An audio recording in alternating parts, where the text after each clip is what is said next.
And woohoo! All All right. right, everybody. This is Marjorie Wildcraft, and we are having the used to be monthly, semi-monthly Q&A call with Doc Will Spencer. And Doc Will represents a solution. Um, First of all, let me check it. Can y'all hear this? The tapping? Can you just give me a thumbs up? Yeah, good. I've worked on getting my sound better this time. Remember that was a problem in one of the others. Anyway, Doc Will Spencer has just some incredible solutions. And as you know, I always say, there's always a way. There's always a way in this crazy matrix situation. I don't believe we would ever be left hanging. But the powers that be that convinced a whole bunch of people to get vaccinated or to do all the things that they're doing they're not going to tell you about these solutions. And the way you find out about them is you hang out in crazy Zoom meetings with people like this, right? And you explore and use your own judgment, of course, and do your own research. But this, I am really finding this as a viable option. And Doc Will brings. I came to it from working with his soil products and going, okay, this is amazing. And then I started getting involved with his human products also. So, Will, are you gonna um, hop on? Oh, you're down there. Okay, I see Oh, you. I'm here. I'm just letting Yeah. we just surpassed 70 participants this evening. So Okay. And do you have to like let them in or something? It's yes, I do. You have to. Yep. yeah, yeah. So Okay. I'm Well, here y'all, this is a working. little bit of home. This is a little bit homespun here. Yeah. So it's me and Will, and oh gosh, times have really changed. I used to have a big team and everything, and that just Right. with the changes that just doesn't work anymore. So We just do it here's ourselves now. yeah, you know what? It turns out that when you lay everybody off, you become the web developer. And that's why my website looks so like it So is. awesome. It's whatever it is. I don't, it's functional. It's functional, right? Yeah. It gets the job done.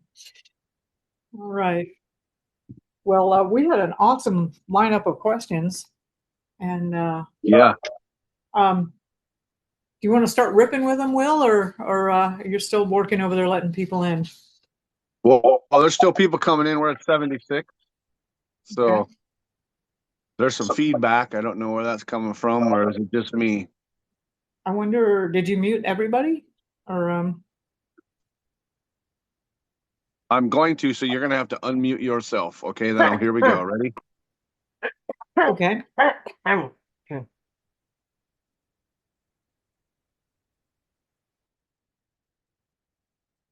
All right. Okay. You have to unmute yourself, Marjorie. Yeah.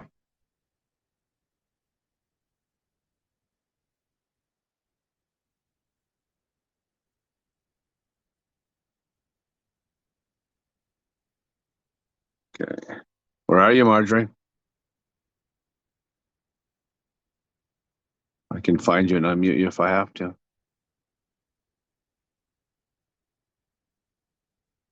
There you are.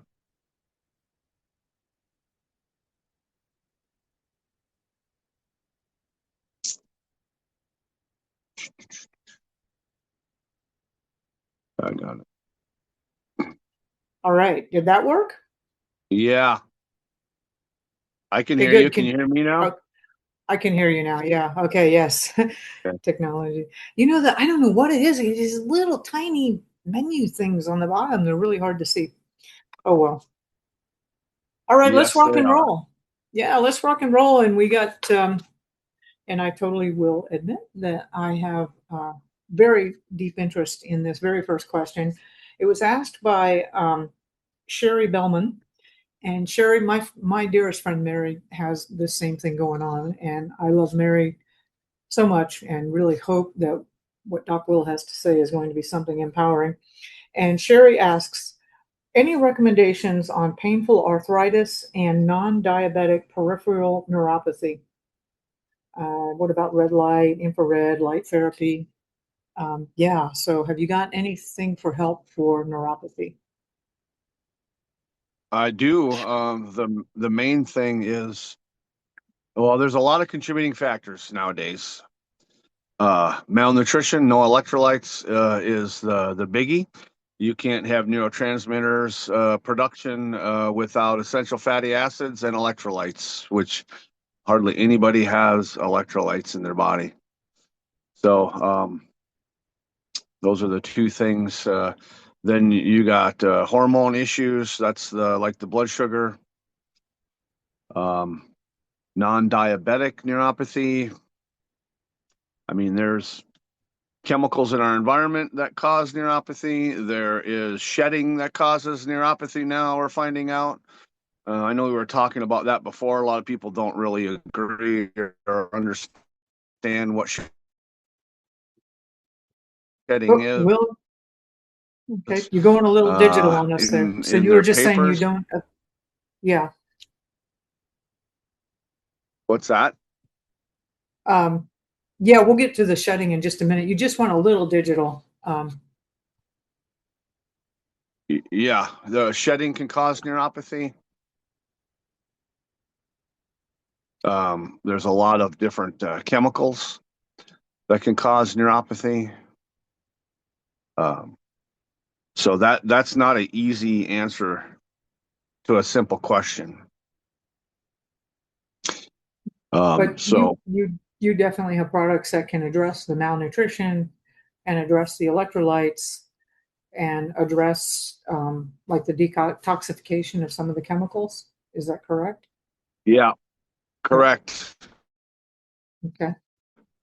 Well, let's get on to Yeah, that. a lot of times if you're eating they're eating choice cereal grains, nuts, and seeds in abundance will cause neuropathy. Just eating them all by themselves also mess up the increase in the blood sugar as well. So uh, the best tonight Will, for you're some getting reason. really digital. You're getting really, Yeah, let me turn my yeah, screen off here. I think I have too much bandwidth going on. Okay. All right. Is that any better? it does sound better. Yeah, let's see how it goes for a bit. Okay. Okay. So cutting out cereals, grains, nuts, and seeds will help with neuropathy also. Absolutely. Yeah. It also it helps with in a lot of other areas as well. Here's another biggie, and we will get back to the shedding. Denise Ward sent in some stuff about shedding and ivermectin, but we'll get to that in a minute because there's this other really biggie, and this was asked by quite a few people. So I'll just it's do you have a protocol for helping the vaxxed? So those who did get the jab or boosted or that, can you help them? Yeah, we do. Yeah, there's a whole program. If you go to my website, bodyelectrician.com, it's called the Jab Shedding Rescue Kit. And what that kit, how that was developed was over the last 6 years when I was scanning people that were vaccinated or around with high shedding numbers around a lot of people that are vaccinated and they weren't. These certain products kept coming up all the time at the top of the list all the time. So I just got to put them in a group, called it a kit, and it's been working amazingly well. Yeah, you and I just recorded a thing about the scans because Doc Will has a machine that you can get a scan to determine, uh, the vaccine level of vaccine damage, the level of shedding, whole bunch of other things. Yeah, Yeah, I've got some. If you want to talk about shedding a minute, I've got some very down, real home examples that that I've got to handle just recently. yeah. Let's do that. Denise wrote in a comment and saying that shedding doesn't exist. I mean, we live in a time when you have to really question everything, and apparently you can find almost anything you want on the internet, but she says it doesn't exist. Um, So yeah, what are the symptoms of shedding? What stories have you got about it? What have you been seeing? Well, first, I'd like to just address the Pfizer and the Pfizer's own paperwork. They talk about shedding regarding the on the COVID vaccine itself. They said to avoid the shedding, avoid the people that are vaccinated, or for the vaccinated people to avoid the non-vaccinated, especially pregnant women, for like 28 days or something. And so that's an easy thing for me to to point people to, that it's not me saying this, even though I see it on how it works. The transmission is pretty easy to see. People breathe out air, and that's a detox pathway, and our skin is a detox pathway. And we're shedding. You can pick up the electrochemical, pheromone, hormone, all of these things you can pick up in the medical system just off of their tests. So, it's there's multiple ways that we give off stuff. We're shedding all the time. I mean, we're shedding dead skin all the time. We sweat. That's a form of shedding. We're breathing out. That's a form of shedding. So for someone to say that shedding doesn't exist, I mean, I guess a lot of people just don't understand that part of it. When we're talking about shedding, though, we're talking specifically about people who are vaccinated and then they are off gassing. That'd be a word. They're Yeah, sweating, or there are things that are coming out of them that are related to the vaccine, though, that are related to and that if you come in exactly. if you come in contact with that, that's harmful to people who, well, to Yeah. anybody. Yeah. I have quite a few clients. One of them in particular just got married, 20 mid 20s, both the husband and the wife mid 20s.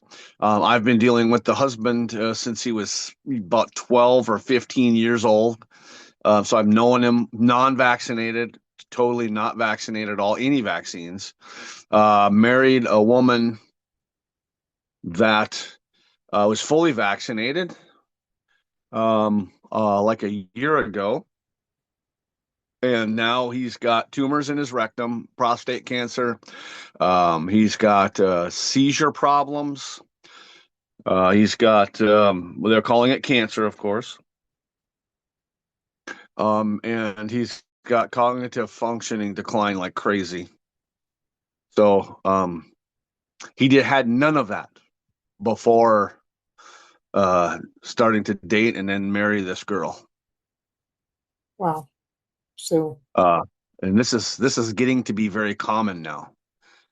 Like this is like every person that I scan, the shedding has got an increase more and more and more every year. It used to be the shedding number was under 40 on my scan. So the lower the number, the less the stress. The higher the number, the more the stress, or the more uh, um, strength in the signal. I mean, there's different ways of looking at it, but now I'm seeing shedding numbers over 200, and that's a huge increase. yeah. And if you look at the bioweapon side of this from David Martin's Fauci dossier, if you can download that PDF offline. There's over 5,000 patents dating back to the 1990s that are in the technology of these COVID vaccines, which they're not vaccines at all. They're genetically modified therapy, but they're calling them vaccines.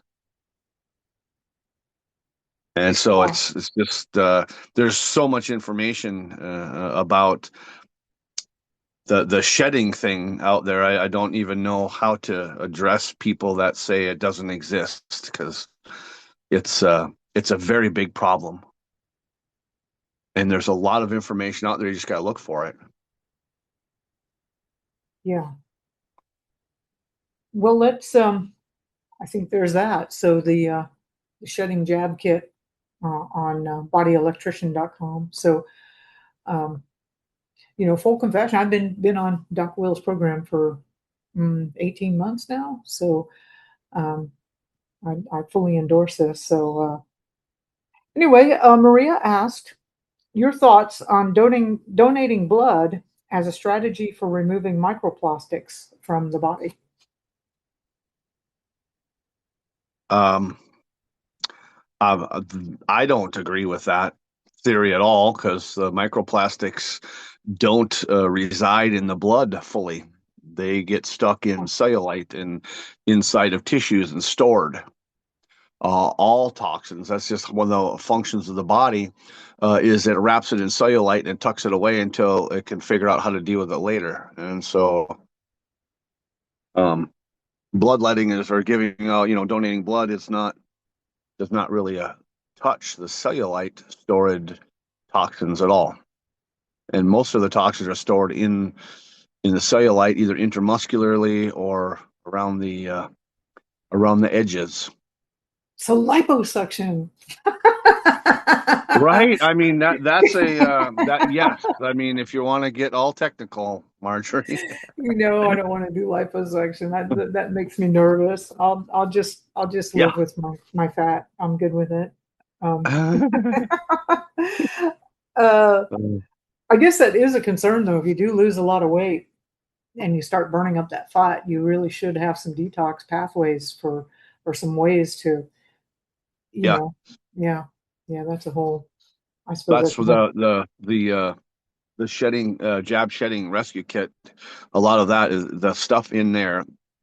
Those microorganisms will break the plastic down. It will break the metals down. It will break all of these things down,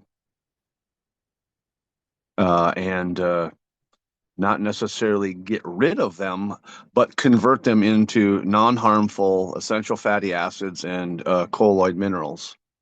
Just like we talked about, again, we did a video, Marjorie and I, earlier today that she'll be releasing sometime soon, hopefully, and we explained some of this stuff. Yeah, it's pretty fantastic to. I have to say, I'm still trying to get my mind around some of the claims that you're making, but I have to say I've seen just miraculous stuff with the soil detox kit and or the minerals and microbes what you've done to the soil and yeah I do feel that what's going on in my body is really beneficial. So I definitely like to see the numbers on the scan and see my scans improve. But anyway, let's go on to Barbara says how do different foods help the electrical system of the body? So your website's called Body Electrician. And Yeah. what is yeah what how does that happen? Like what like why would some foods be more beneficial to the electrical system of the body than others? Uh-oh. So um, the electrical system, again, there's a bunch of things will be added to the Well, site, and one of them is the full description of the electrical system because it's laid out really well in a couple of books. One of them is The Rainbow and the Worm, and the other one is The Genie in Your Genes. They're explained very well. It's the basically your myelin sheath on all the nerves. It's the cell walls of all your cells. It's the I forget what part of the collagen it is, and there's some nutritional things that we need on a daily basis or at least a weekly basis to support that system and to help the body to heal, regrow, and that is essential fatty acids from animals. There's no essential fatty acids from plants that will support that system. You need colloid minerals and you need electrolytes, and that's minerals from the ocean. Without the intake of those, you're not going to be able to build, rebuild, heal, and have a functioning electrical system. It just doesn't work that way. It won't, the system won't work. That's why when you're malnutritioned, you feel tired. mm, It's a secondary system to the nervous system, but it actually encompasses the nervous system. The myelin sheath coats the nerves.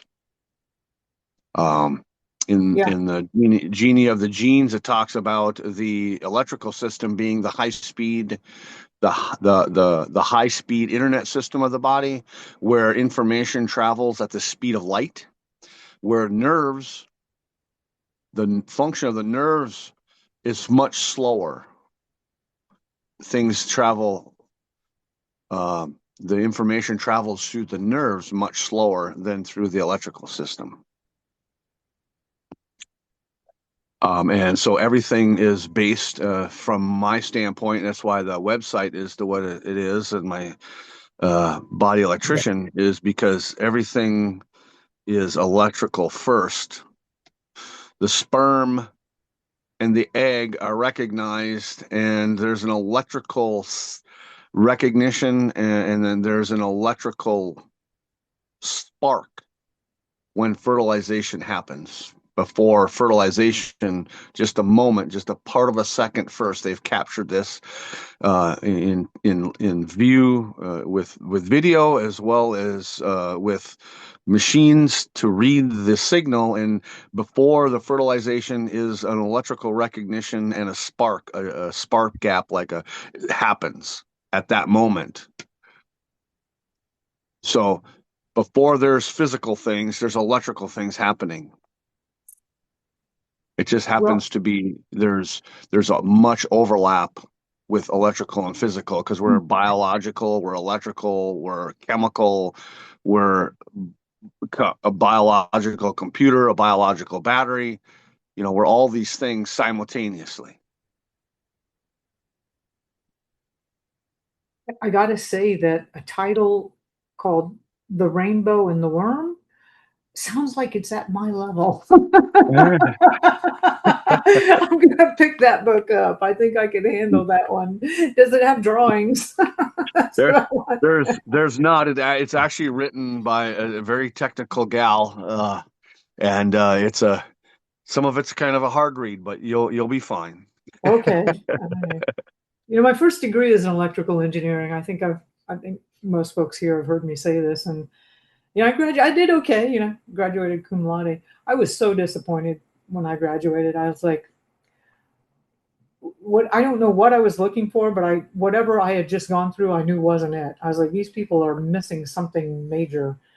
They really don't. I learned a lot of good math, definitely some discipline. Anyway, let's get on. So, XLM lover, we got a crypto person here. Your opinion on the nightshade family of plants? So it's tomatoes, peppers, potatoes, that type of thing. There is a whole, there's a lot of people that just totally avoid the nightshade, the Solanaceae. They say it causes all kinds of problems. I think tobacco's in there. Yeah. So my experience with all of these theories like that is, as soon as you take cereal grains, nuts, or seeds out of the equation, then all these theories go by the wayside for the most part, because of the damage that cereal grains, nuts, and seeds cause our body in all the different ways. Uh-oh, somebody needs to make, if everybody could please check to make sure you're muted. So yeah, I'm getting them here. They're popping up here. So, okay. And so that's my biggie. That's why they're not food. The protein that they say that's in them, which is gluten, is a protein. All the plant proteins are highly connected with things that are highly detrimental to the human body. Lectins is another group of proteins that are very harmful to us. That's why they say not to eat the nightshades and things, is this the lectin theory. But as soon as you stop the cereal grains, nuts, or seeds, then your body is able to regain the use of the enzyme, the protease, lipase, amylase, lactase. Those enzymes are actually shut off when you consume cereal, grains, nuts, or seeds. They shut off. They're called anti-nutrients or enzyme inhibiting chemistry that shut those enzymes off, or the production of those enzymes off in our body. And there's a bunch of other enzymes that are shut off as well. Those are just the ones that I've have to memory. But my experience, I'm not the only one saying this. I mean, there's plenty of books out there. Grain Brain is one book. Wheat Belly is another book. Grain Damage is another book. Electrical Nutrition is a book. Protein Power. There's a half that book talks about that things, and historical as well, going back thousands of years. The Bible even talks about grain or bread is the staff of life, and a staff is not something you use every day. It's an emergency tool. A staple is what you would call something that you eat every day. And so, I mean, it's just not food. The only way it's food is people like Kellogg, the preacher Kellogg, and marketing the use of these things now for 150 years or better. Actually, it's longer. And now we've got education that has been paid for by these big agricultural conglomerates, these cereal grain producers like General Mills and Kellogg's and Ciba Geigen and Cargill and ADM. Those are all grain, for the most part, grain companies, but they're also fertilizer and pesticide companies. And so they're the ones that have written the laws, the nutrition, this paid money to have these teachers teach certain things in schools that are not accurate for health, but they're accurate for their corporate interests. And so now we have people that are choosing ways of eating based on these things that are not healthy for us. So, Would it be also? I mean, grains hundreds of years ago would be very different from the grains that were. I mean, I definitely agree. The modern day grains, which have been totally bred to be that. Uh, uh, would those older? I mean, it seems to me that hunter gatherers and that type of thing, you know, if there's seeds or nuts available, they would have been eating it. I don't know. Is it? in small quantities, Yeah. and seasonally, yeah. They're not as bad, but organic grain and biodynamic grain have more natural chemistry in them that causes more harm. So let me explain. A plant is unable to run from the predator. It doesn't have any legs. It's got roots. It sticks in one spot and it shoots up a stem, and at the top of the stem are all the babies of the plant. And the predator, to protect that species from predators, it has put natural chemicals inside of the babies of the plant that if you eat the babies of the plant, it will, enough of them, the predator will die. What do we have today? Here's all the different ways humans, as the predators of plants, are dying. We have reproductive problems like nothing else. Infertility is crazy high. We have digestive disorders. We have central nervous system disorders. We have autoimmune system disorders.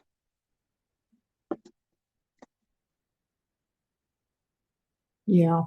The chemistry that's in the baby of a plant, you can track that at least I can, and there's enough data out there, research, if you look in the right places, to find that the chemicals that are the natural chemicals that are the plant puts into the baby, the seed of the plant, to protect itself. This is what I was talking about earlier, the anti-nutrients or the enzyme inhibiting chemistry that's in a plant. So in a petri dish, there's protein in the seed. Mm-hmm. But as soon as you put that seed down your throat as the human, as the predator, that becomes something completely different once you swallow that. And this is my complaint with academic petri dish science, which is different from natural science, looking at a natural organism, a whole organism, a live organism like us. And when you put things down into our digestive system, you do not have the same reactions as you do in a petri dish in a laboratory. All right. Because things like lactose intolerance is a self-induced for the most part. These are general statements. Now there are some exceptions, but generally speaking, lactose intolerance is a self-induced thing of generations of people consuming cereal grains, nuts, and seeds, that those enzyme inhibiting chemistry that eventually shut off the complete production of lactase that happens in your upper GI system. And I've been witness to hundreds of people that I've worked with personally, clinically, reverse that problem and get that healed, but you have to stop doing what's harming you. And that's a dietary choice. And unfortunately, chocolate is a seed. Yeah. Oh my gosh, coffee too. It Oh my is. goodness. But Yeah. here's the thing with some of these, like, again, these are slight exceptions. You don't eat chocolate to the tune that you would eat toast or you Well, would eat cereal. I'm Okay, so I'm I might, but yeah. No, I get you. Yeah. Yeah. I think you underestimate how much chocolate I can eat. Well, no, okay. I get you. Yeah. I moved to Puerto Rico because it grows on trees here. Right. And so All right. there is actually, if the kind of the cacao that you have access to versus the chocolate that we would get in the rest of the states, there's a bit of processing difference there, I'm sure. Oh, huge. Yeah. Mine are local farmers making it right there at the Exactly. house. Yeah. Yeah. So you have the way things are harvested, the way things are processed, the way things are stored and shipped, and you add all of those things up. Because I'm telling you, the cereal that you're eating, organic granola that you're getting in your local health food store, did not come within 100 miles of that store. I'll almost promise you. And if it did, there's the other things that, the natural organic plant that grows without the pesticides and grows without all the other things actually has more natural chemistry, protective chemistry put into the baby of the plant, causing even more damage. No doubt. The whole USDA organics, let's not get started on that. That's a whole mess. Let me Well, switch I'm over. using organics in its purest form, not in the Okay. standard form. Yeah. I'm The talking about, standard, yeah. Once the USDA got involved in that, my God, it was gone. It's gone, you know. And yeah. it's, yeah. I mean, the labeling laws are what they are, and they're basically self-reporting, and you're paying for a marketing stamp. That's really what you're doing, and it doesn't mean any more nutrient dense. It means slightly less toxic because, for instance, certified organic oranges, citrus, for instance, it's certified okay for use to use Roundup in the orchard. Really? So, yeah, Ha, in yeah. Florida. In Florida, 11 years ago, I was doing a citrus greening trial in Florida. I was standing in the middle of Central Florida in the middle of an organic orchard, 80 acres, surrounded by complete conventional farming. And they were spraying pesticides or herbicide in the irrigation ditch to kill a bunch of weeds. And I asked the farmer, "Why, do you get your irrigation water out of that irrigation ditch?" And he said, "Well, yes, we do. We all do." And I said, "So getting your irrigation water, which is got pesticides in it because you're spraying for those invasive weeds. And that's certified organic. And he says, yeah, it's mandated by the state. And so it is certified organic to use that water for irrigation because the state certified the use of the pesticide in the irrigation ditches. Yeah. Yeah. Even the biosludge coming out of the cities that they compost, it's, It's I don't labeled think organic, it's a lot labeled of it. organic. Yeah, it is. It's just egregious. And they know what's in it. They've done tons of studies on their own stuff. Speaking of which, the next question. Okay. Well, you're pretty easy to get fired up, man. I feel kind of like I put a quarter in, pull the handle, and then woof, you're gone. So Sorry. You it's want me to all keep good. it shorter? I will, No, no, no, no, but no. It's all good. I think we're having a good dialogue here. Okay. Will the minerals and microbes soil kit reverse the damage from chemtrails, or will it also protect from chemtrails? I mean, this is a huge issue now. The amount of spraying they're doing now is just ungodly. yeah. It really The is. simple answer is yes. We have data to support that. That is not just hyperbole. The aluminum, the strontium, the arsenic, the lead, the mercury, the cadmium, the nickel, the all the stuff.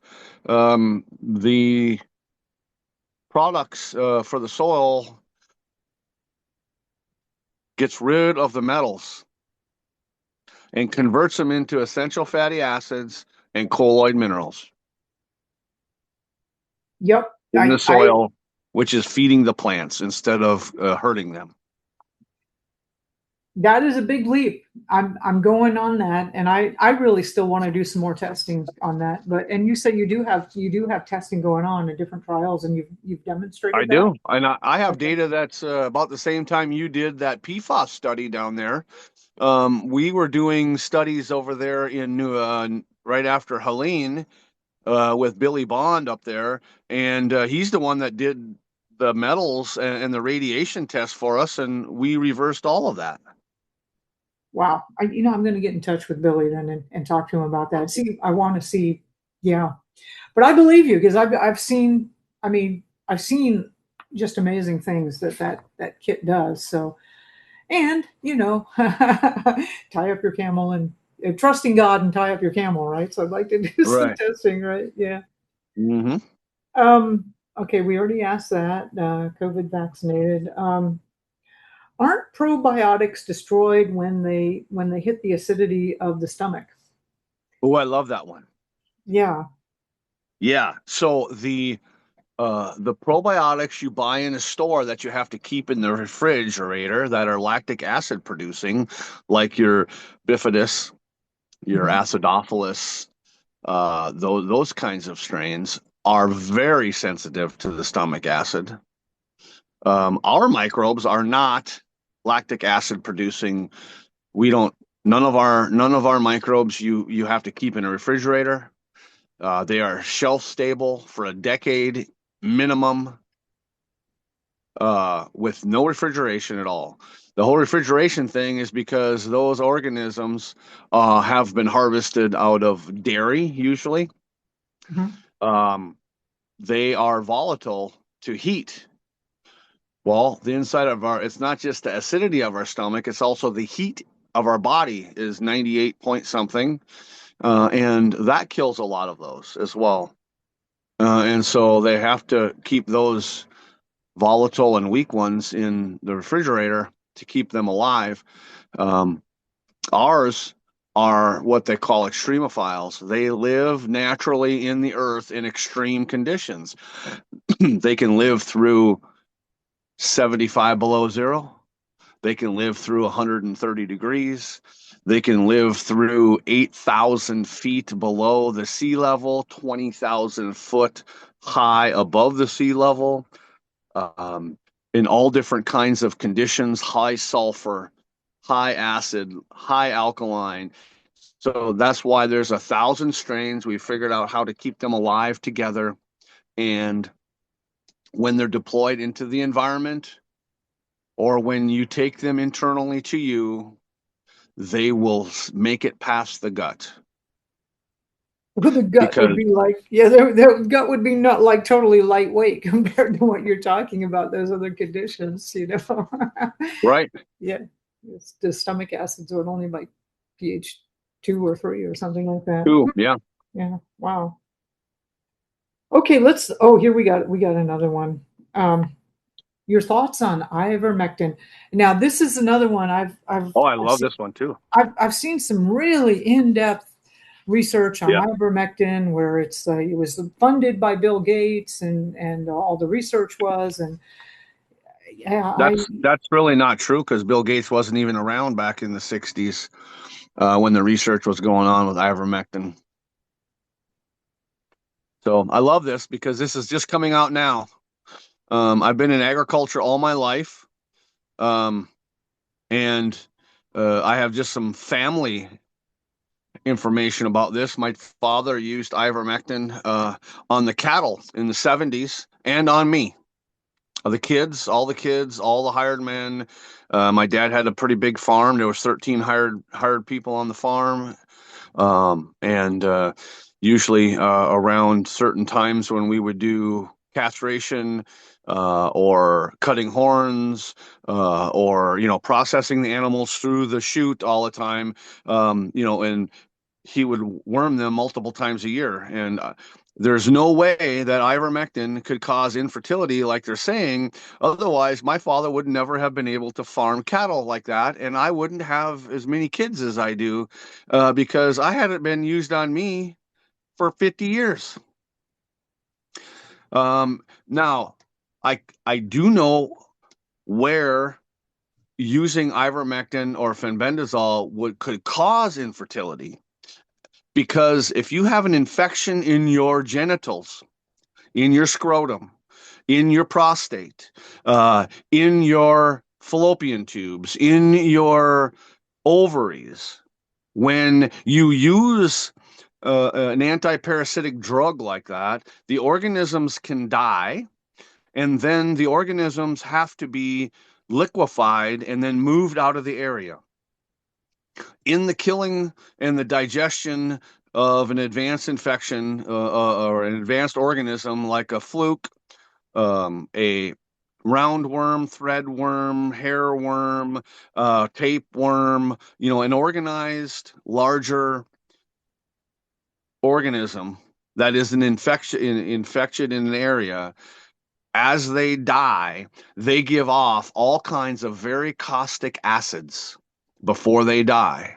And then once they die, then the body has to break all of that debris down, all of that metabolic waste down. And in that process, I have seen and heard that it could cause problems to the reproductive organs, male or female.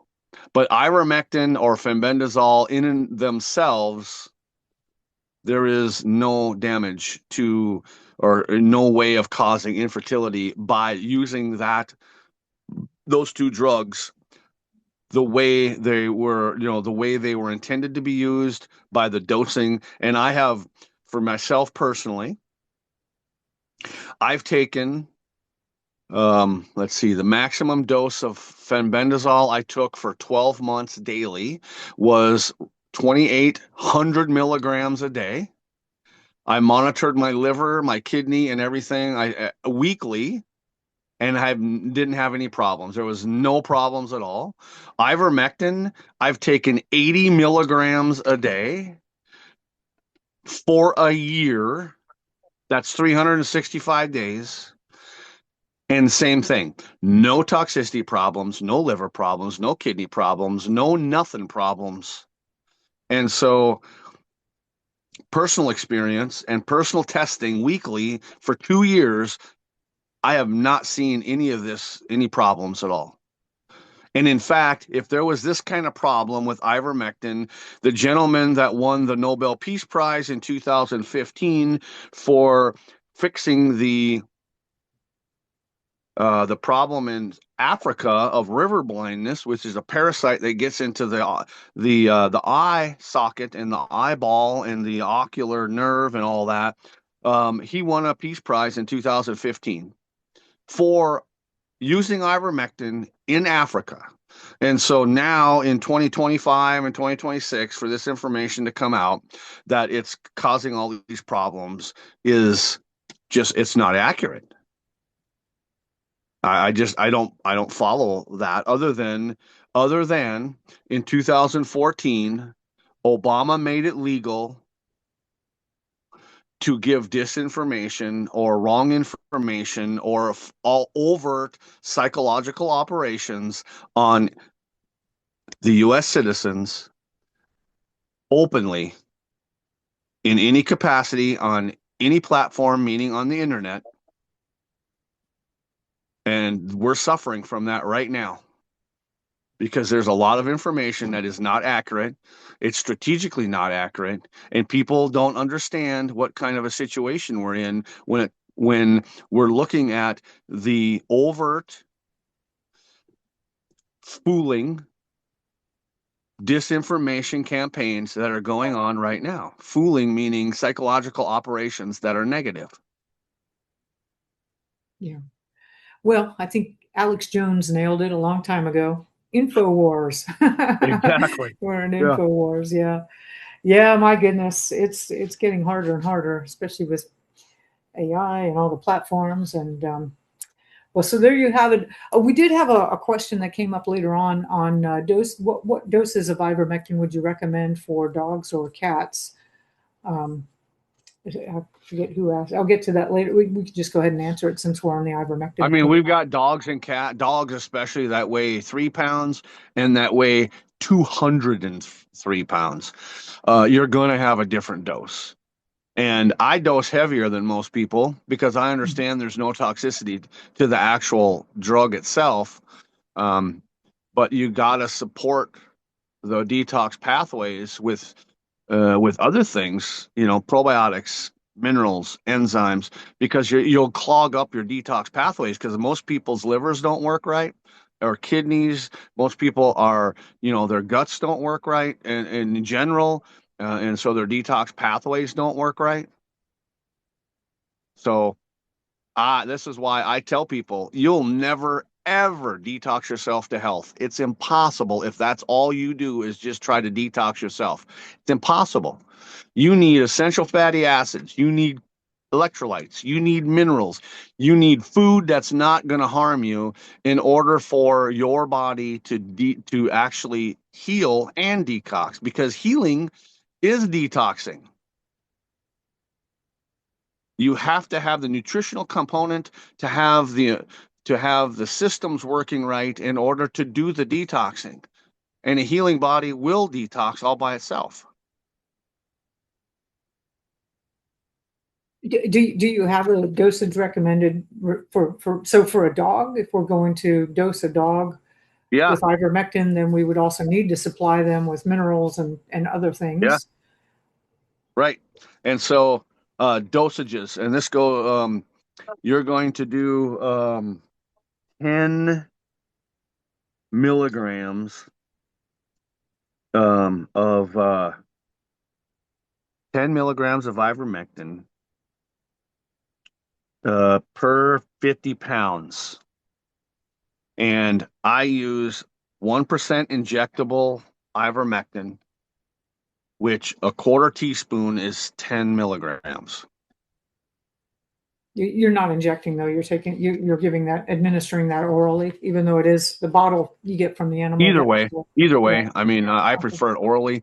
I like the liquid because it's more versatile, because a lot of people can't take things orally. They don't like needles, so you can just put it in your belly button with some DMSO and it gets sucked right in, or you can mix it with DMSO and rub it on your skin, your feet, your hands. I mean, it's a much more broader way of getting it into the body if you don't like needles, or if you don't want to swallow it, or you can't swallow it. Okay. That's what we were smuggling into hospitals to get people off ventilators, was the liquid ivermectin, because you could rub it on the skin with a little DMSO and it would suck it right in and it would get used immediately. Wow, that's an interesting technique. Yeah, a friend of mine is a retired military doctor, and she said it just broke her heart when she knew what they could do to treat people, and they weren't allowed to. Yeah. Yeah, yeah, it was no. All right, let's not go down that road. Yeah, but Next question. here's another one that's probably just as bad. Okay. Do you think the government will try to stop backyard food production? This is a question near and dear to my heart. Who asked? I don't have who had asked it. And if they did, how would they? Like, so far, they've definitely been the war on big farmers. There's been the war on the small farmers. Definitely the organic farmers. They're trying to regulate them to death. But do you see any dangers looming for backyard food producers? They're already doing it in certain HOA communities. In the So, HOAs, yeah, yeah. it's already happening. Um, they're going to do whatever the people allow. As soon as you push back, and you do it in groups, because we truly, I mean, in theory, we are the government. Um, and I've been witness of it myself. I mean, in my little town here in Nowheresville, Appalachia, um, I stood up against everything when it come to the masks and all this other stuff, and I never wore a mask. I still went grocery shopping. I had some very interesting confrontational things at first until people realized that I meant business and it was illegal for them to be doing what they're doing.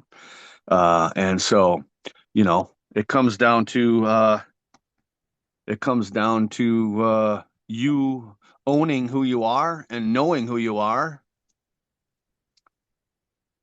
I mean, they're going to try. They've already started doing it in certain places. So, you know, In a small way, I've just been doing some traveling to pick up different rabbits and KVs. We need more genetic diversity here on the island of Puerto Rico, and you get up there and you're at the TSA, and they're like, "Okay, get over here and take your photo," and I'm like, "No, I'm not doing that today," and they just wave you on, like, "Okay," it's just. Like, and I did, every time I flew, I had to go through the whole thing. It was just astonishing to me that I was like, no, I'm not doing that. And they were like, okay. It wasn't even hard. It didn't even have to be confrontational or anything. right. No, thank I you. didn't. I didn't even have to tell them I was having a bad hair day. I had this great excuse all made up, and I didn't even need it. Okay. All right. The ivermectin. Oh, so frequency and dosage for domestic animals, dogs and cats. So I guess we did the dosage would be 10 milligrams for 50 pounds. Would you do that daily or whatever? We'll finish this question I up would I first. would do that daily for a minimum of 30 to 60 days. Now, the Okay. caveat to that is most people don't worm their dogs or cats. And when you introduce uh, medicine like ivermectin or fenbendazole, a lot of times they're going to have loose bowel movements and sometimes uncontrollable outside of their normal areas where you're used to having them go. So it's not the animal's fault. But sometimes when you put stuff like that into them, they're just going to go. I mean, because most domesticated animals, if you've never wormed them, are loaded.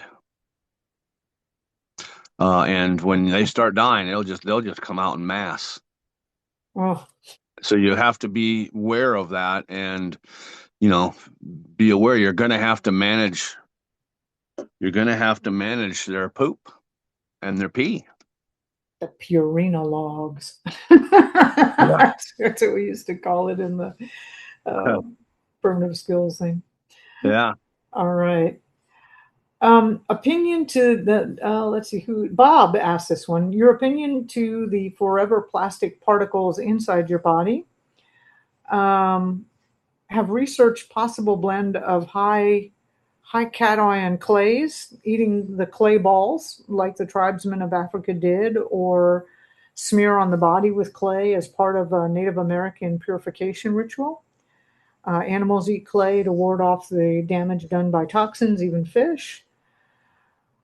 So he's asking, I guess, about clay. Can we use that, or would you recommend that? For plastics, no. Okay. I, I mean, I'm not a fan of consuming clay as a binder or a detox method. I do use it in one of my products, but it is because of the high silica that feeds the microbes, and the microbes or the probiotics that are in it. They are great stored in dormancy in this particular bentonite clay we use. Um, but plastics in and of themselves, I think we addressed that earlier. Uh, Yeah. get get surrounded by cellulite and get stored. And so most of the toxins are not in the digestive system. And a lot of your clays, a lot of your high moisture retention bentonites, which is most of them on the market, they actually cause, which it's that's drilling mud, if you will. It turns into a slime and it really interrupts the villi and causes all kinds of other downstream effects, especially if you continue to use them regularly. You're going to slime up your villi, which is going to suffocate the microbes, which is going to ultimately suffocate the transfer of nutrients into the body and metabolic waste out of the body, which happens at the villi level. And so I don't recommend using that as a detox method at all. Um, but if it's all you got, it's all you got, I guess. But it does virtually nothing for plastics because plastics they're an insulator. They're not like a metal where there's a covalent bond or a uh, electrical bond or magnetic bond there. They're anti that. They're insulative. And so they can't be drawn out, especially if they're in the cellulite, which is outside of the digestive system. It doesn't draw plastic into that. So, um, I mean, Marjorie did a PFAS study, and that basically is those PFASs. Those are plastics. Those are exotic chemistry, and a lot of it, it's a petroleum, a polyfluorinated hydrocarbon or a polyfluorinated organic something or another. There's hundreds of different kinds of exotic chemistry like that. And the microbes break all of that stuff down, plastics included. And so when you take our probiotics, they move throughout the entire body. They don't just stay in the gut. They go throughout the entire body scavenging for these things like plastics and metals and petrochemicals and so forth to break down as they move through the system. Wow. Well, I definitely, yeah, I get it. The plastics aren't going to be in the, most likely in the digestive system. They're going to be stored. Right. Okay, got it. La Isla Verde. Hi, La Isla Verde. La Isla Verde asks lots of wonderful. Bob does too. I love all of y'all's comments, by the way. Just want to say thank you. Do you recommend a zeolite formula to detox from heavy metals, especially all the nanoparticles added to, well, everything now, she says, if the air, the water, the food, the meds? And how do you feel about using borax to detox from heavy metals and fluoride from the body? I don't like zeolites. It's a cheap, ineffective, in my opinion. Okay, so the marketing is going to tell you something different. Well, just say how Um, you feel, Will. I mean, I mean, don't hold back there. I'm trying to save time. You're asking for my opinion, Well, okay? yeah, yeah, let us liberty You is. know, Okay, yeah, I get it. um, Okay. there's much better ways than zeolite. But zeolite is cheap, and it does do some benefits. But if we're in such a degenerated toxic state in 2026, and I'm I've done my own testing with zeolites. The general vitalities are so low. It does do on the chemistry, it does bond, and it does do these things. But again, um, It's there's way better substances out there, and that's why I don't use them. I use other things. I've got humic and fulvic acid, and I've got other things that I use that are a much better, faster, more potent, but they're not cheap. But they're faster, better, quicker, and they're part of a program. And to most of your zeolites on the market, because of the way they're produced, they have low level toxicity involved in them, and how they extract the zeolites and all of this. I'm not a fan. Okay, now I know you're going to get wound up over this one, but Carolyn Yeah. B asks,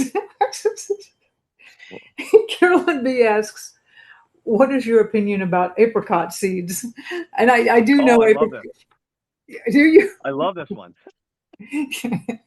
So the apricot seeds, all of them go through Richardson down in Arizona. He controls the entire apricot seed market in the United States. Really? I've Yeah. been down there to him. I've been in his office. I've tested his stuff. He's not forthright in his data because we've tested them at third party and have found pesticides. I've found them in my technology and found pesticides. He's going off data that his dad created 60 years ago. We are in a much more degenerated place in the soil. Those trees, most of those trees have to be managed with pesticides because they're so deficient in the soil. The nutrient density is so deficient. The essential oils part of the beneficial part of that seed is not even half of what it was 60 years ago when his father was doing the testing. And so here's the other thing. You're going to consume a massive amount of apricot or these kernels, the seed of the plant. Again, the benefit of the chemistry of the apricot kernel is the toxicity of the kernel. Okay?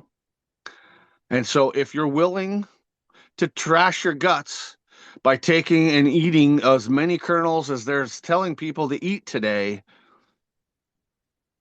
it's to me ludicrous, but it works to a point. I've used it. I've witnessed it working back 35 years ago. I know it's real. I've seen people, but I've also seen the downside of the people that have failed, where they have literally tore their gut up by eating as many kernels as they are, but the detrimental effect is the wrecking of your villi. The peristaltic action gets compromised, and other things that get harmed by consuming as amount of those seeds as they're recommending. And so there's much better ways to get a better effect than consuming apricot kernels or seeds.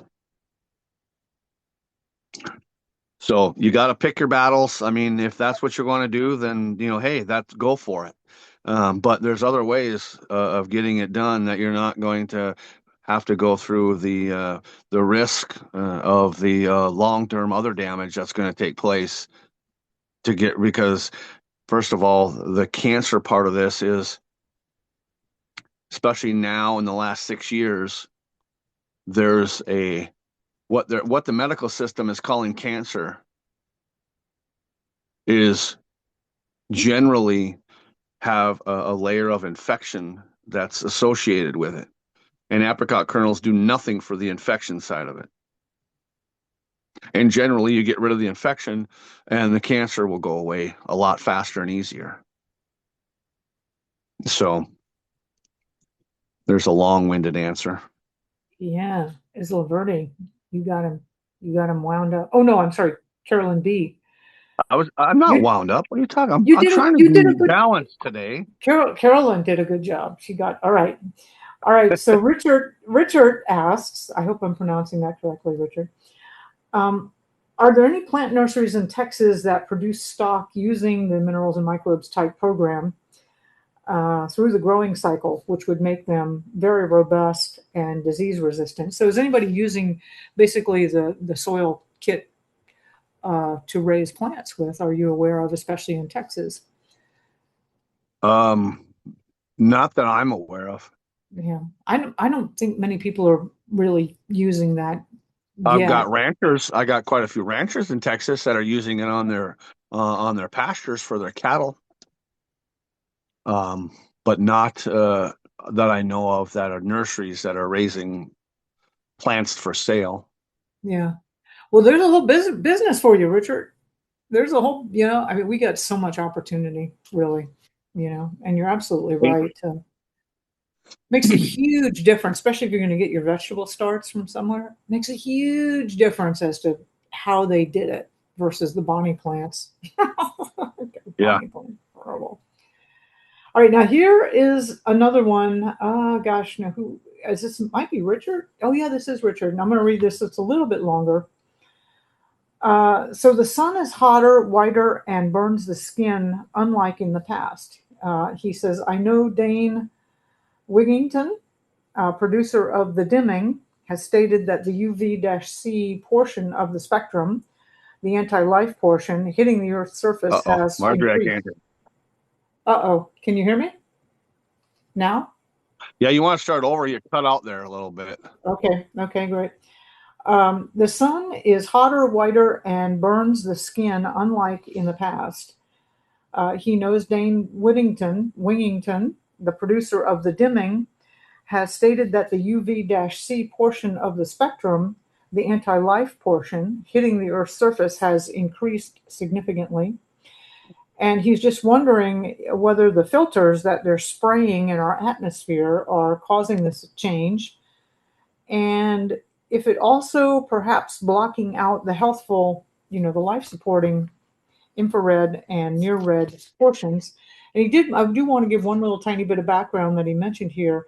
And he says, over the past 15 or 20 years, he has acquired an unusual sensitivity and intolerance to the solar CMEs and the solar wind cycles. And when he sees his mitochondria really going on strike when they happen, so it's to the point now that he doesn't even need to check the spaceweather.com website anymore to see what's happening with the sun, because he knows it from how he feels.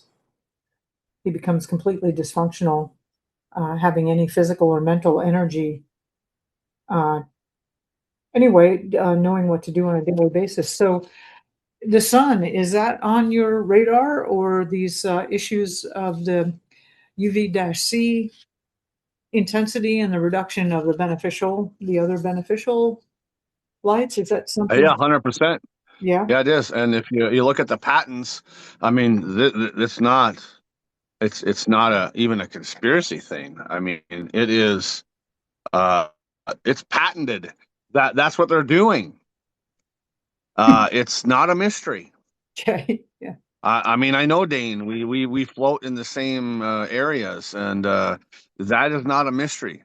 That's one of the reasons I really like methylene blue to use. That is because that helps to put the filter in us to help with the alteration of the frequencies coming out of the sky. That's why I like the 90 electrolytes in our sea salt, because that helps. The colloid minerals, that helps filter and protect us. The essential fatty acids from animals that then interact with the sun after we digest them. And that's why we have a vitamin D. One of the reasons why the vitamin D deficiency problem is people are not consuming enough of these items for our body, because vitamin D is a hormone that's created at the skin level.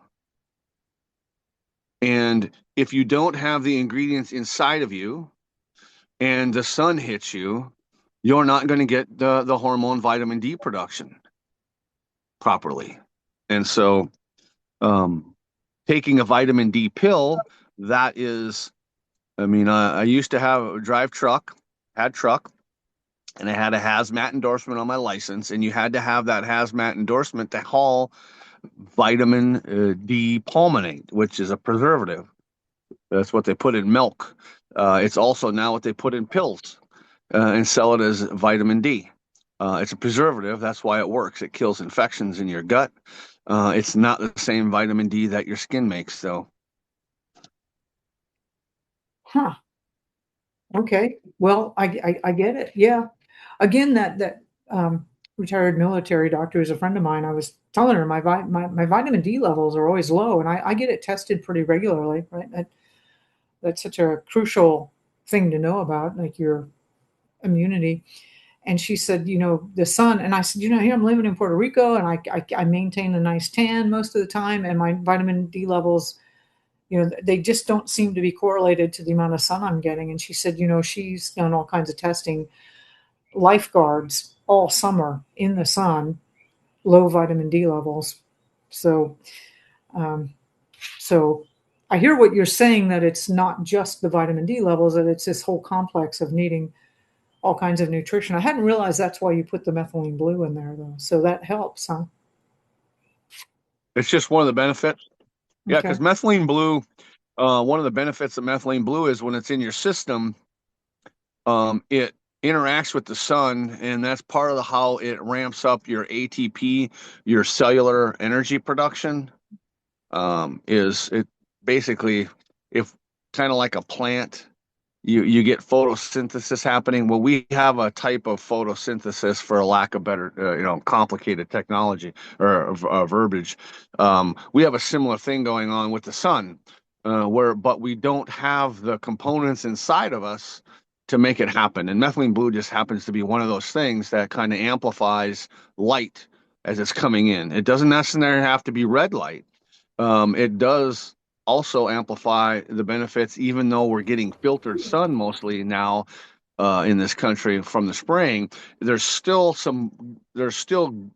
beneficial aspects to the spectrum still making it through, and just happen to be methylene blue. Just helps to amplify the little bit of good stuff that's making its way through. Well, I think it's just really cool how your pee turns really blue. Yeah.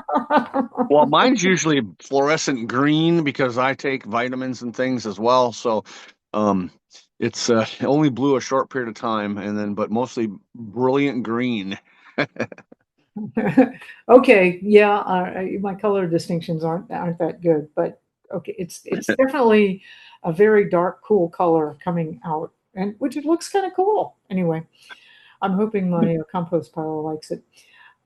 Ice Cat 155 asks, I built my garden on an old farmyard, and I keep finding small pieces of plastic and metal every time I turn the soil, which is super frustrating. Ice Cat, I can totally relate. In this yard I live in here, it's just astonishing how much garbage. It's like it's deep in the earth and it's coming up or something. Anyway, I remove even the most minuscule pieces that I find, but it seems like an endless task. How much do you think this will hurt my produce? And will the minerals and microbes soil kit help me at all? Um, Coming from the products in the mineral and microbe kit will definitely help to protect the plants, break down any free metals that are floating around in the soil. Obviously, you want to get the metals out, but for that, the stuff that's there, it's definitely going to help to protect and break down what's there. Okay. Um, all right. DL asks, I don't even know what this is. So, do you have any idea how to treat amyloidosis? AMOLOYDOSIS. I'd have to look that up. I don't even know what that is right Yeah, off the top of my I head. don't know what that is either. All right, DL, we're going to work on that. So, so just a little tidbit of there's, you know, tens of thousands of diagnoses, and most of the diagnoses is the descriptive word, like dysbiosis, lack of microorganisms. Um, they're mostly descriptive, and so they don't really mean much for me anyhow. But I'm looking at what are the symptoms, what symptoms are being expressed, because then I can understand it from my standpoint. That's a more holistic perspective then. Yeah, we can deal with what's real, because most of those Latin descriptive words, it's a shuck and jive, in my opinion. It's complicated words that most people don't understand, and they're easily to get stressed over listening to them. And then once you become stressed with a fancy word, you then become susceptible to the fear that's generated, and then you will do whatever you're told, generally. And so I don't even like using those words. I know I do sometimes, because there's a lack of other words. People understand diabetes, but if you say a uncontrollable high glucose levels, a lot of times, okay, so someone's listening and sending me messages. Hold on, we will get to the bottom of that. Amyloidosis symptoms. There we go. Thank you. What a great team this is. All I can say, Marjorie, this is awesome. So when a protein called amyloid builds up in organs, may affect heart, kidney, liver, spleen, nervous system, soft tissue, muscles. Oh yeah, this is not going to be a quick, short deal. I can tell you that. So that is a question for definitely another time. But Yeah. Well, DL, that what one. I'd recommend is get a scan done with Doc Will, and I just can't emphasize over enough. We did Doc Will and I earlier today recorded a thing, and I'll get it out to you as soon as possible. It's just astonishing the amount of information on these scans, and then the materials that he has to help balance and correct and revitalize and nourish, which the overall general direction that I'm seeing here is the more that you nourish and revitalize and add these missing things, then the body will heal itself. So anyway, I'll get that out to you, DL, and then you get like a little bit of time with Doc Will after you get a scan. So here's something. Mm-hmm. So here's something. Here's some general information. Dr. Joel Wallach. Oh, Doc Joel. Wow, yeah. Has been saying for 40 years, 30 years anyhow, that 80% of all diseases and illnesses are due to malnutrition on its face. I agree, because I've done way over 26,000 scans now on humans, and every single scan has got malnutrition on it. You'll see that in the video that when Marjorie releases that, when about the data talking about her scan, she shows it on the screen. We all have levels, everybody, of malnutrition. My numbers, even when I get tired, when I get stressed, when I overwork, when I don't eat right, when I, go out and be naughty sometimes on the weekend or whatever, your malnutrition spikes. Will, I just kind of want to know what you do on the weekends when you're being naughty, but let's not go there. All right. All right. What does Doc Will do to be naughty? Okay, let's not go there. Lynn asks, I would like to avoid metals being placed in my or my loved one's bodies. Hey, Lynn, I'm totally with you on that. And I'm concerned that docs now seem always to want to do surgery and place plates, screws, etc., where a bone is broken, rather than just, reducing the fracture and casting the limb. How can we know when it's possible to just let the bone heal without surgery, and when the metals and surgery are the best solution? Are docs even trained to do that anymore?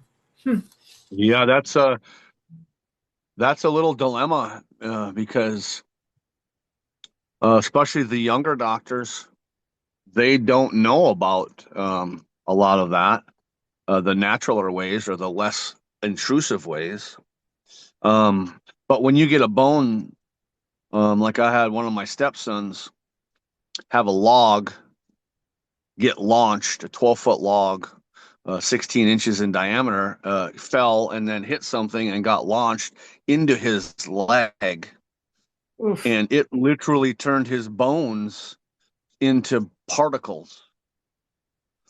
There was no way that you could cast that. There's just no way. It was like 30 different pieces or Shattered. more. Yeah. Yeah. Shattered, just totally. And so they built the bone back up around a steel rod to hold it, and I mean it was like a 3-year process, and he still got problems, like 6 years later. So um, it, that's the least of our worries at this point is a plate and a screws in your body. That is the least of the problems. That's a way to look at it. Yeah. Yeah. We're breathing in 10 times more metals, and different metals, not good metals, at least titanium and some of that metals, the body's not going to react so harshly as it does to aluminum and mercury and lead and arsenic that's in our air. So, you know, um, yeah, I don't, I think we have a problem of just overall general fear of things because of the amount of just unfiltered, strategically implanted data on the internet, and because we have all this information access to us, and a lot of people just don't know about things like a plate in your body sometimes is absolutely a necessity. And most of the time, they don't have to stay in once the area gets built up or whatever. I've seen plenty of people getting the metal taken out once everything heals. And so, not all doctors are the same. So, you have to hunt around and find somebody that's going to work with you then. Just don't take the first Yahoo that, pops up. Yeah. I like that. Okay. Next question is Donna. Oh, Donna. I don't remember. I'm not gonna be able to do that last name. What is the best uncontaminated, non-biosludge soil that can be purchased for raised bed gardening? Man, there, you really are gonna have a hard time. Anything like, Miracle Glow or any of those, they're just, I don't know. Wasn't there a brand Yeah. called Frogger I look Frogger or something? for, I look Yeah. for,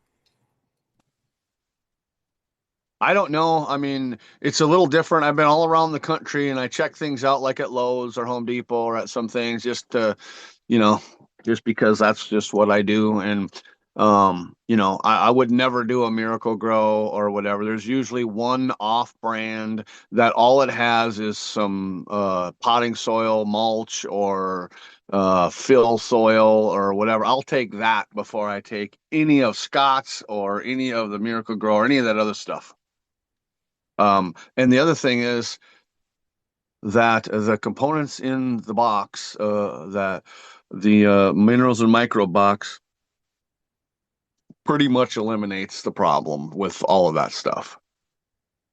It is astonishingly true. I mean, I've used just the pure bags of biosludge, and you can smell it when you open the bag up. I mean, it doesn't smell like human feces, but you can tell there's got like this chemical, nasty, not at all earth smell. And then after some treatments, it really turns into great smelling. I mean, the smell to me was the huge indicator that something amazing was going on there. And of course, then we ran the test. So I was like, oh my gosh. Um, yeah. uh, local nurseries, go to your local organic nursery, not some chain type thing, and talk to them. There's quite a few that make mixed soil. Yeah, yeah. I've really become not as afraid of the biosludge now that I have this kit. I'm not exactly seeking it out, but um, I'm not as worried anymore about soil contaminants as I used to be. Yeah, I try to avoid the stuff as much as possible. But when all else, I know that I have a way of, I know I'm going to be able to grow food no matter what. Yeah. You could grow it in plain sand and still use this stuff successfully. It's just more of a hydroponic type of a situation. Oh my God, So, that was you the know, farm I lived in Texas. Oh my God, it did seem like hydroponics. It was beach sand. Um, Bert asked SIBO, small intestinal bacterial overgrowth. yeah. How to eradicate it? You have any advice for SIBO? Um, it's not about eradicating, it's about imbalance. Small intestinal bacterial overgrowth. That means that one or so strains have gone overpopulated. It's actually an immune function issue. And so that is, again, that's not an easy answer. Again, it's what you're eating, how your stress level and how you cope with stress comes into play big time with SIBO. Hmm. Almost every single buddy that has SIBA is got they don't manage and handle stress well. They have excess stress in their life. Whew, So I don't know anybody who could be having excess stress right now. Good Lord, have right. mercy. Navigating this time. Yeah. Oh, goodness gracious. Huh. I guess stress is going to aggravate everything. But yeah. Uh, Nona 104 says, can nano silver, not colloidal silver, but nano silver, I didn't realize there was a distinction there, remove the bioweapons from the brain? Nope, not in my opinion. Not in my experience either. Hmm. I don't agree with the ingesting of any silver products because nano is just a size. Colloidal silver is size wise is nano because it's a size. It's a measurement. It's like micro is a size. Means you need a microscope to see it, and nano is slightly smaller. So, um, and silver, any silver that has been created through electrolysis of metal, I don't recommend the ingesting of it unless it's an absolute emergency. Because I've seen the negative downstream effects of that. Because when you're malnutrition and you take in a metal ion of any silver that's been electrolyzed, you're going to cause some problems, especially if you consistently do it over time. Silver is a pretty powerful antibiotic. It is, Yeah. exactly. Yeah. It Yeah, throws our gut bacteria off. And if you're trying to get it into now I will use it in a nebulizer. It works great in a nebulizer, but it doesn't really do much on the technology side of it because especially the technology nowadays, the last 6 years that people were injected with was designed to bond to the cell receptors in our body and not come off very easily. And you can't use a heavy metal ion and to get rid of something that's bonded onto the cell like that. I've not seen anything successfully, at least not with anything I've done with. So there's much better ways of doing things to get that off. That's where the probiotics we have, in conjunction with using things like ivermectin and chlorine dioxide, they help to release the technology from the A1 receptors and the microbes then break it all down.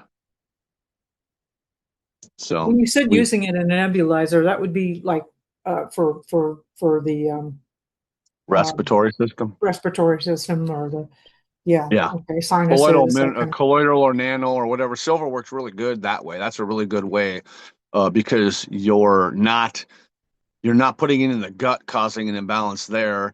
It actually works well to knock infections in the sinuses and the respiratory system down real well that way.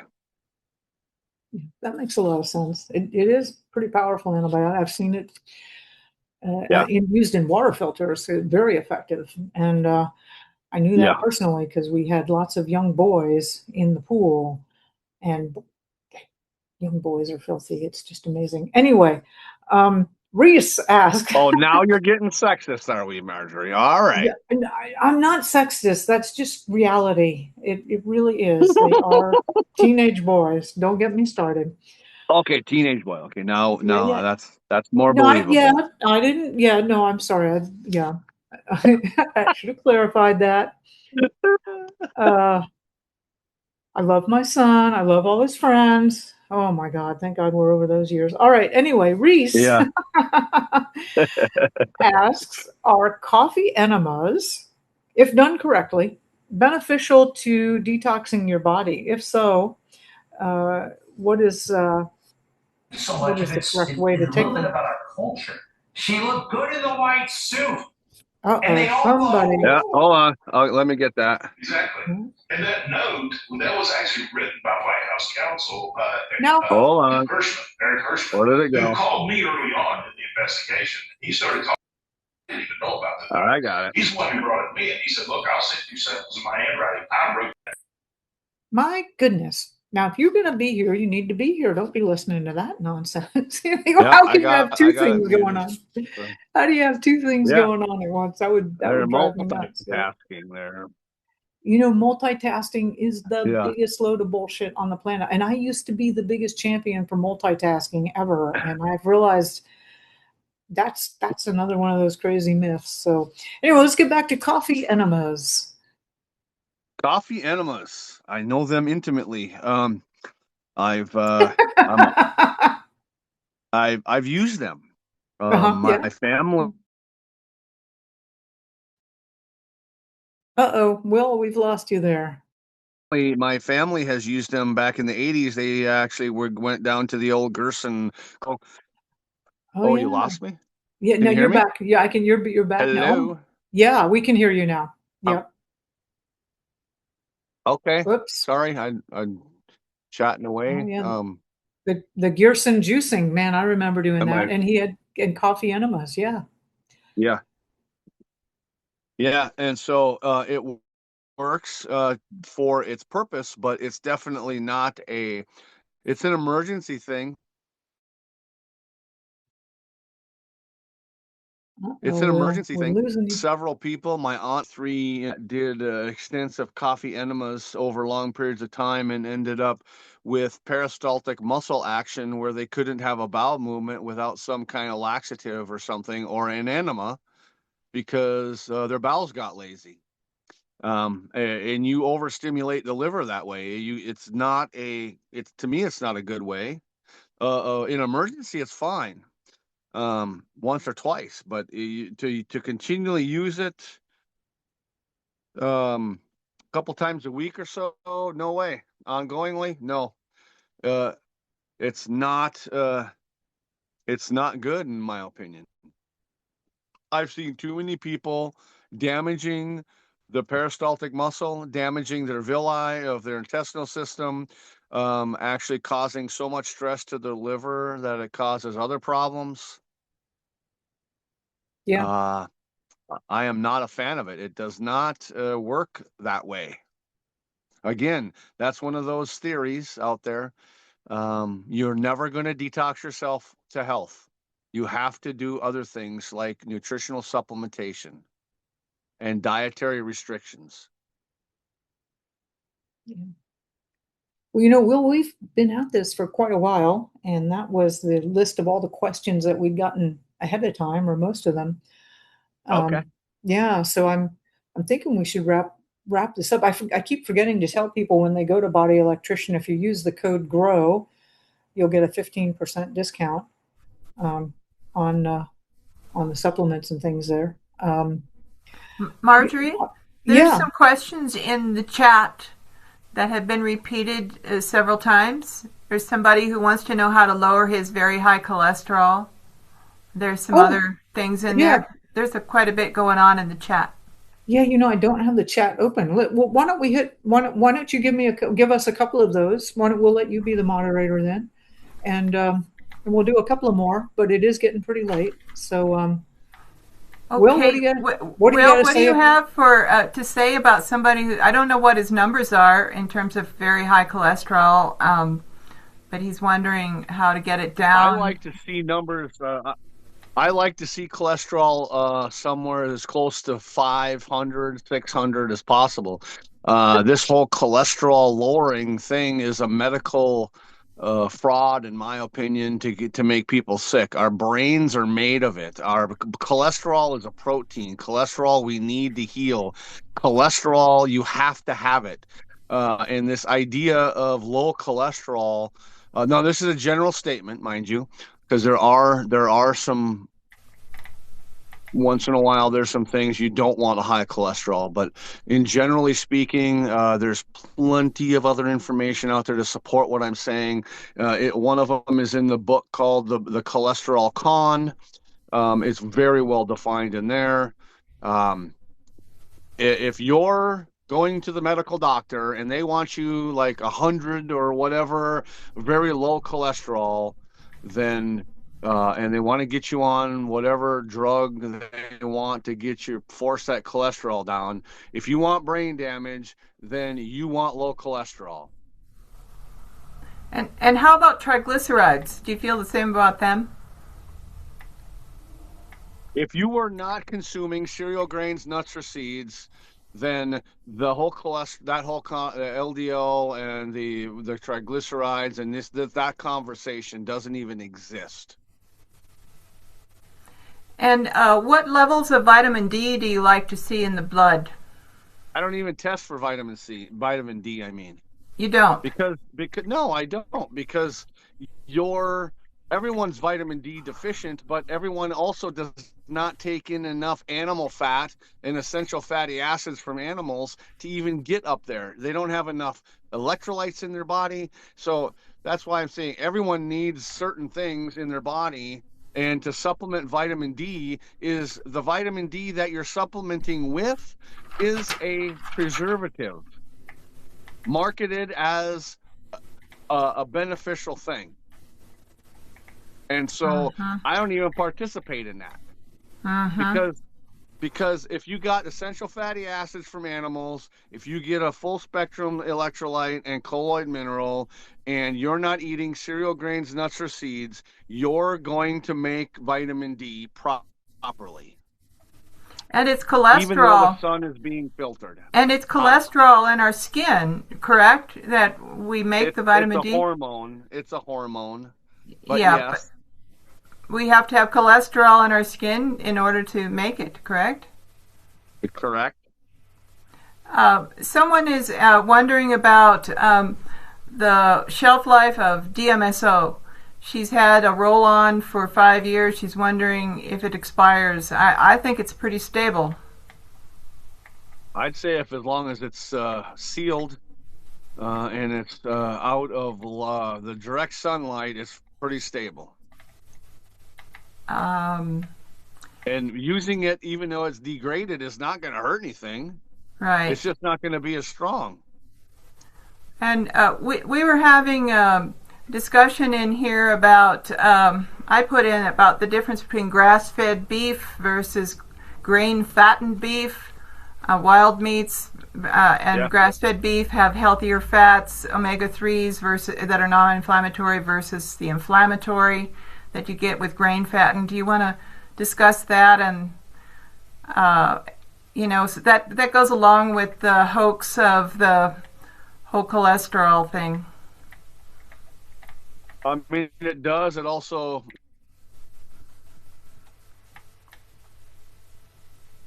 We can't hear you. goes along with cereal grains, nuts, and seeds. Fed animal is infection load like E. coli. If what? You're back. You're back. Yeah. Somebody So say you're something. Will is saying that Okay. basically the same thing that applies to us for eating cereals, nuts, grains, and seeds would apply to cows. They're not supposed to eat it, so it's going to create a bunch of infection. And They're designed to eat grass. yeah, Yeah, grass-fed beef is much better. Just as pasture-raised chickens for eggs, much better nutrition in the eggs versus industrial raised chickens that don't get out on the pasture. Actually, Will, do you have anything to meat-fed say? Do you have any? Meat-fed chickens give you a much Can't hear more you. Repeat, nutrient. please. A meat-fed chickens are going to give you a much more nutrient-dense, balanced egg than anything. Great to know.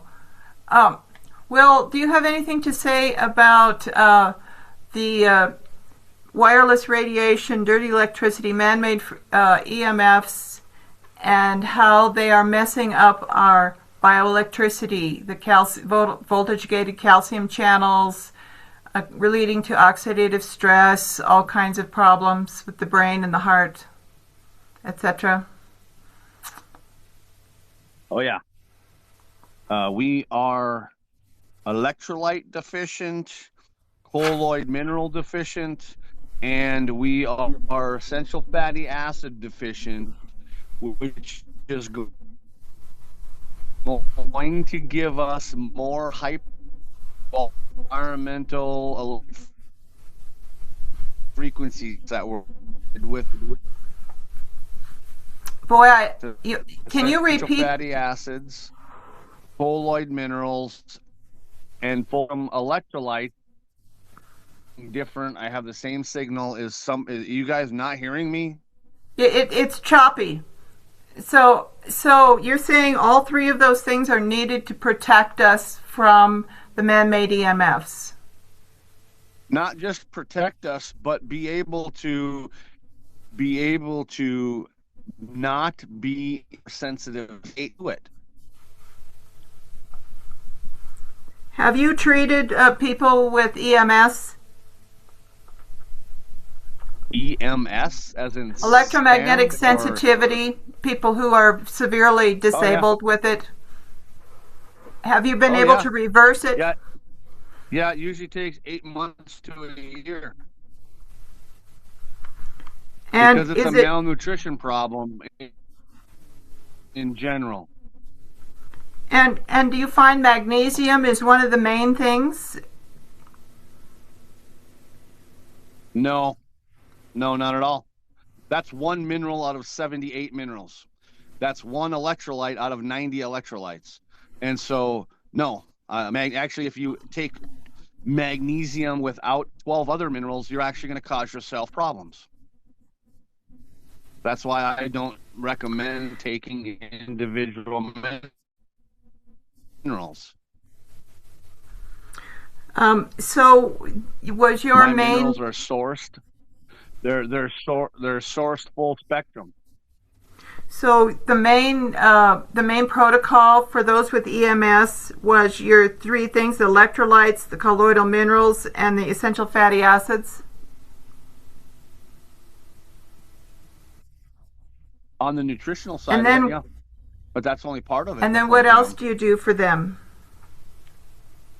If you're seriously wanting to get over electromagnetic sensitivity, then you need to get a scan protocol that's exactly for you if you want to get over it fully and you want to get over it in the shortest amount of time.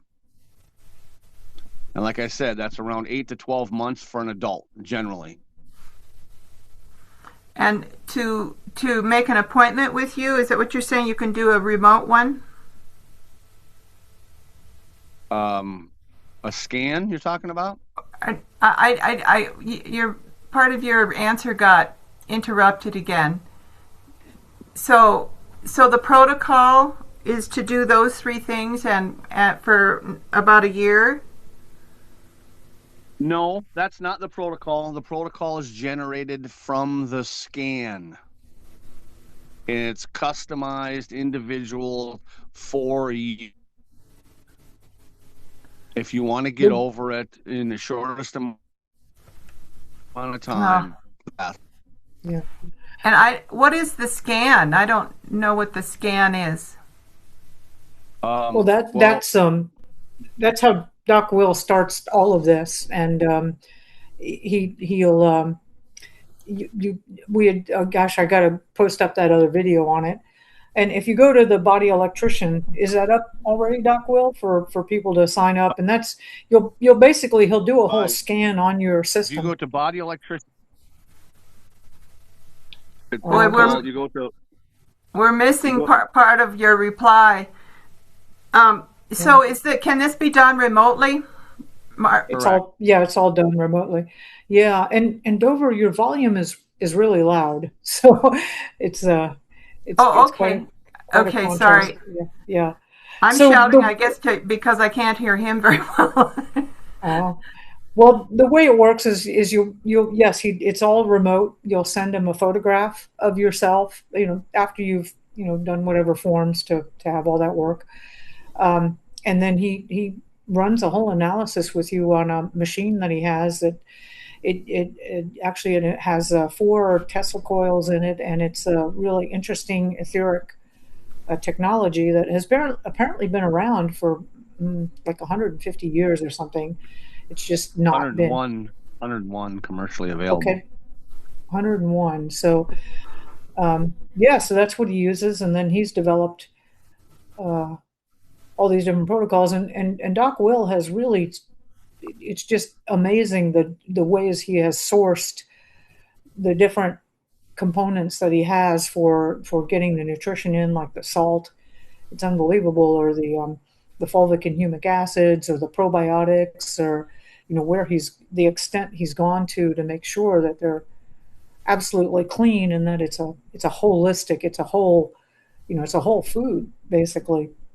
And the whole idea with this, and it does take time, is that you just keep gently moving the body with greater and greater, adding the nutrition and adding the probiotics and letting your body heal that way. And it will on its own, and just gently, continually, always moving it toward health. Well, I know dozens and dozens of people disabled with EMS. Many have become EMS refugees, living in their cars in the woods. I lose friends and colleagues that die from this every year. Yeah, it's getting worse. Yeah. So, how much? Most of them are, low income because they've lost their everything in their life. How much does a scan cost with you, Will? I'm not sure on the with the discount through March, but it's $500 for the scan process. You'll get a report and a consultation, and then recommendations are based on the scan for the next step. And what's the code? What's the code for discount, Marjorie? It's GROW, GROW. Yeah. Dover, I really appreciate you. I don't know what the N stands for, so I'm using your last name. I really appreciate you jumping in there, but we've gone at this for about 2 hours, and we really do need to wrap it up. Now, Doc Will, we get him on here. We try to get him on almost every month. So for those of you that didn't get your questions answered, we'll be back at this again. And if you head over to bodyelectrician.com, Doc Will has a lot more information there. And then I'm excited to read. You can also go to my Rumble channel, rumble.com. It's a Dr. Will Spencer channel there. There's a bunch of videos and things there. You can do a search online, preferably not on Google, for Will Spencer. for Yeah. Will, you're going in and interviews out. online over the years. Okay. Well, that might Thank be a you. sign we're done. How's that sound? I think it is. You're Yeah. getting digitized. I'm getting tired. Yeah, Dover, Thank you. thanks for Okay. jumping in there with the comments. So anyway, I hope everybody has a wonderful night. right. And yeah, bodyelectrician.com and then the coupon code GROW. And again, we've got solutions and we've got technologies and we've got information and we've got things. There's definitely been a lot that's been suppressed, but fortunately, we've got people like Doc Wil, who for most of his life has been dedicated to, you know,